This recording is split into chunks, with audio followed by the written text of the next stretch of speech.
के नाम से जाना जाता है। प्रभु यीशु मसीह के पास आए थे पानी पीने के लिए, और ये औरतें यहूदियों से ताल्लुक नहीं रखते हैं। सामरियों की क्या इतिहास है, वो एक लंबी स्टोरी है, उधर नहीं जाऊंगा।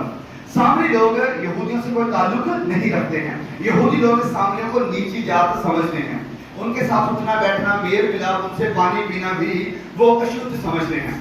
तो प्रभु यीशु जब इस औरत से पानी मांगा तो ये औरत हैरान हो जाती है, तू यहूदी होकर मुझसे पानी मांग रहा है। तो प्रभु ये भेदभाव को मिटाने के लिए आए थे। अब ये औरत प्रभु यीशु से कहती है कि हमारे बाप दादाओं ने इस पहाड़ पर प्रभु की आराधना करी थी। किसके ऊपर? पहाड़ पर। और तुम यहूदी लोग कहते हो कि जहां आराधना करनी चाहिए वो जगह कहां पर है? कहां पर? ओके, इस औरत का विचार ये है, इस औरत के या जो भी इनके बाप दादों का विचार था वो था कि इस पहाड़ के ऊपर आके हमें आराधना करनी है। यहूदियों का मानना है कि हमें यरूशलेम में आराधना करनी है। बैठ की बात दिमाग में बैठी। यहूदी कह रहे हैं कि यरूशलेम में जाना पड़ेगा, और ये मानते हैं कि पहाड़ पर आकर आराधना करनी पड़ेगी।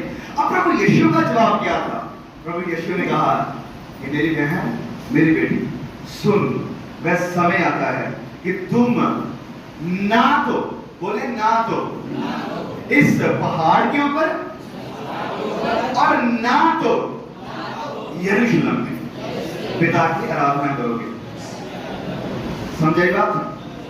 यरूशलेम में जाने की जरूरत नहीं है, पहाड़ों पर चढ़ने की जरूरत नहीं है, इधर भाग जाओ उधर भाग जाओ, कहीं जाने की जरूरत नहीं है। ये बात कौन कह है? कौन कह है?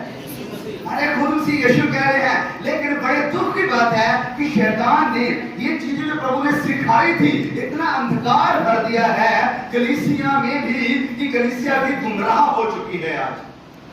जबकि प्रभु यीशु खुद कह रहे हैं कि समय आ गया है जब ना तो तुम पहाड़ों पर जाओगे आराधना करने के लिए और ना किसी को यरूशलेम जाने की जरूरत पड़ेगी। ये बात प्रभु यीशु ने कही कि ना यरूशलेम। आज कई लोगों को मैं देखता हूं, भैया हम आपके लिए यरूशलेम से स्पेशल प्रार्थना कर रहे हैं, यरूशलेम से स्पेशल पानी लेकर आए हैं, यरूशलेम से स्पेशल मिट्टी लेकर आए हैं, ये यरदन नदी का पानी है, ये स्पेशल है, यहां से स्पेशल प्रार्थना हो रही है। क्यों भैया? जहां बैठे हो क्या वो जगह स्पेशल नहीं है? इस बात को मेरे को ध्यान से सुने। कई लोगों को लगता है कि यरूशलेम में जाकर प्रार्थना करेंगे तो वो सामर्थी है और वो अफेक्टिव है, पावरफुल है। मैं आपको बताना चाहता हूं, जहां कहीं प्रभु यीशु है वो जगह सामर्थी है, वो जगह पावरफुल है। हालेलुया। प्रभु यीशु ने क्या कहा? जहां कहीं भी, क्या कहा?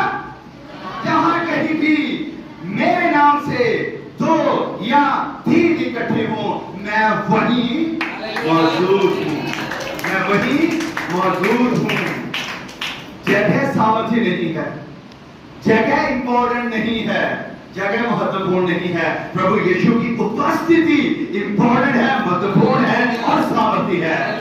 अगर प्रभु यीशु की उपस्थिति यरूशलेम में नहीं है, उसका भी कोई फायदा नहीं है। कई लोगों को लगता है क्योंकि हमें पंजाब जाना चाहिए वर्शिप करने के लिए, ये करने के लिए। नहीं भैया, ये जो जगह प्रभु ने आपको दी है ये काफी है। अगर यहाँ रूह सच्चाई से आराधना हो रही है तो प्रेज़ द लॉर्ड। लोगों को बात समझ में आ रही है? अगर ये जगहों का ही झंझट रहना था तो प्रभु यीशु को आने की कोई जरूरत है?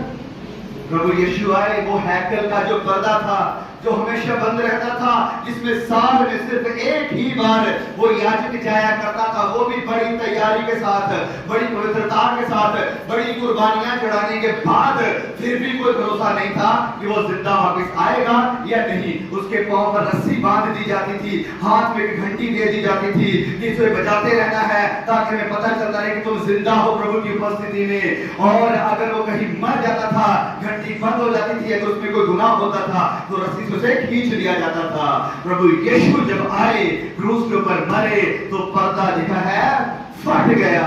हर किसी को याद है कि पिता के सिंहासन के सामने आ सकता है। Praise the Lord, praise the Lord. कई लोगों को लगता है भैया हमारी इतनी मेहनत नहीं है, हम इतने पवित्र नहीं हैं, हम तो लंबे समय से विश्वास में नहीं हैं, तो इसलिए परमेश्वर हमारी प्रार्थना को नहीं सुन सकता है।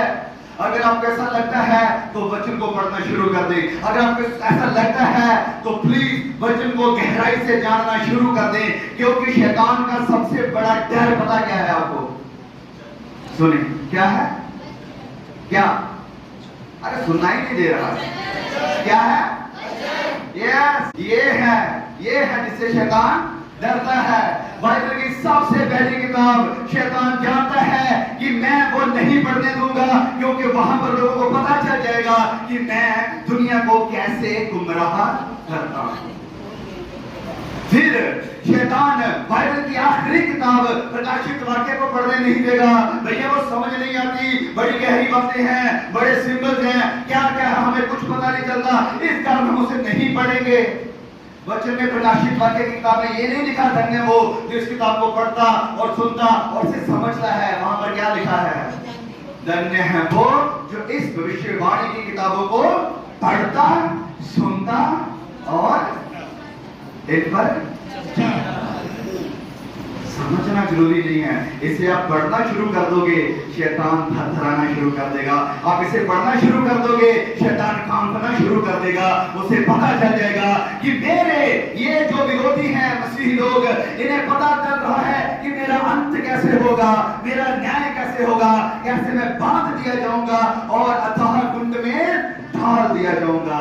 शैतान कभी नहीं चाहता आप इस किताब को उठाएं और जाने। बहुत सारे हमारे अधिकार शैतान ने छीन रखे हैं। मैं बता रहा हूं, शैतान ने छीन रखे हैं। आपको भागने की जरूरत नहीं है इंसानों के पीछे। वचन में क्या लिखा है यिर्मयाह की किताब में कि श्रापित है हर वो इंसान जिसका भरोसा किस पर है?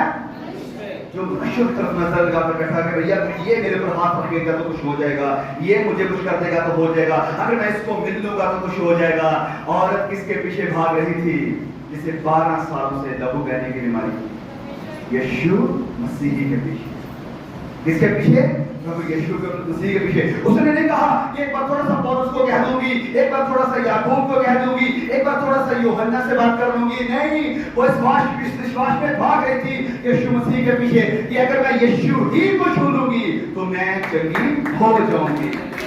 मेरे प्रिय भाई और बहनों, आप कोई भी हैं, आप कैसे भी हैं, अगर आपने विश्वास कर लिया है तो इस और की तरह विश्वास थाम लिया है तो यीशु को देखना शुरू कर दें। यीशु ही हमारी उम्मीद है, यीशु ही भरोसा है, क्योंकि उसी में छुटकारा है और उसी में हमारा उद्धार भी है। श्रापित है हर वो इंसान जिसका भरोसा मनुष्यों पर है और धन्य है वह जिसका भरोसा परमेश्वर पर है।